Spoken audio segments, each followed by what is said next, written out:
Ideological and cultural subversion is a subtle, gradual, and persistent undermining internally of another group's values, strength, and ways of life, with the aim of making them vulnerable. This is the strategy that the communists used when they infiltrated and took over societies from within, starting with Germany.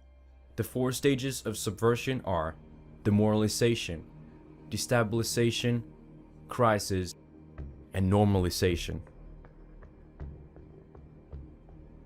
When the Soviets used the phrase ideological subversion, what do they mean by it? Ideological subversion is the process which is legitimate, overt, and open. You can see it with your own eyes. All you have to do, all American mass media has to do, is to unplug their bananas from their ears, open up their eyes, and they can see it. Only about 15% of time, money, and manpower is spent on espionage as such. The other 85% is a slow process which we call either ideological subversion or active measures, активные мероприятия in the language of the KGB, or psychological warfare.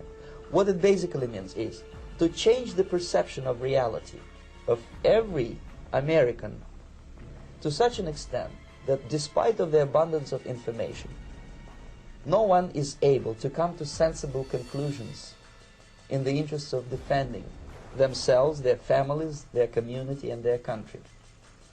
It's a great brainwashing process which goes very slow, and it's divided in 4 basic stages.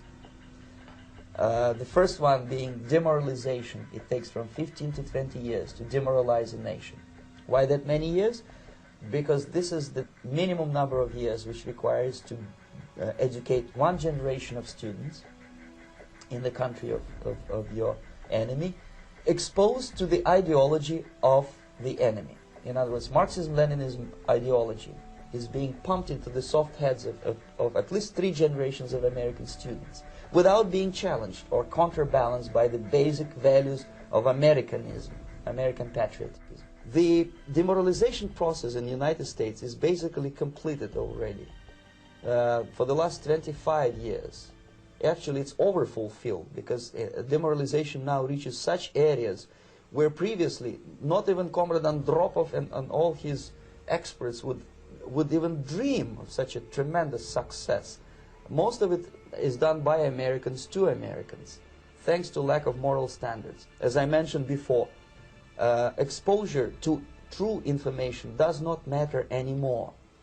A person who was demoralized is unable to assess true information. The facts tell nothing to him. Even if I shower him with information, with authentic proof, with documents, with pictures, even if I take him by force to the Soviet Union and show him concentration camp, he will refuse to believe it until he is going to receive a kick in his fat bottom. When a military boot crashes then he will understand, but not before that. That's the tragic of the situation of demoralization. So the next stage is destabilization. This time, subverter does not care about your ideas and the patterns of your consumption. Whether you eat junk food and get fat and flabby, doesn't matter anymore. This time, and it takes only from 2 to 5 years to destabilize a nation, what matters is essentials: economy, foreign relations, defense systems. And you can see it quite clearly that in some areas, in such sensitive areas as defense and economy, the influence of Marxist-Leninist ideas in the United States is absolutely fantastic. I could never believe it 14 years ago when I landed in this part of the world, that the process will go that fast. The next stage, of course, is crisis. It may take only up to 6 weeks to bring a country to the verge of crisis. You can see it in Central America now. And after crisis, with a violent change of power, structure, and economy, you have so-called the period of normalization. It may last indefinitely.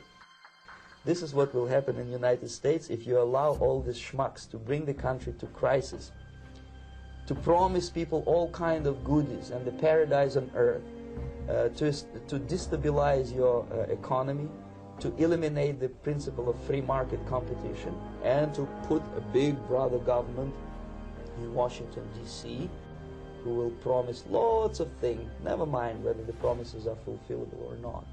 Your leftists in United States, all these professors and all these beautiful civil rights defenders, they are instrumental in the process of the subversion only to destabilize the nation.